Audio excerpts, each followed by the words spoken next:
Get our first look at the finished floors.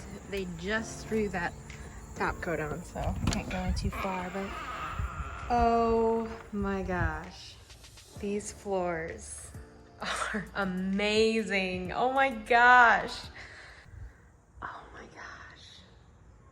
Look at those floors. I love them.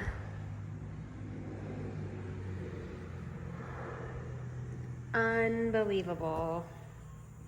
You can see all of that originality, the variation, the wear, some damaged areas. I just feel like that gives it character, and you know that it's the original floors. Can't wait for this to get all dry, and then I'll get to work. Gotta finish the light fixtures. Some of those pendants that hang lower, I didn't really want to get those in there until we had all of the crews out of here. They didn't get bumped or broken. Still gotta finish trimming out that sliding door. I'm gonna do another coat on the fireplace, but this is beautiful. I am so happy with how these turned out.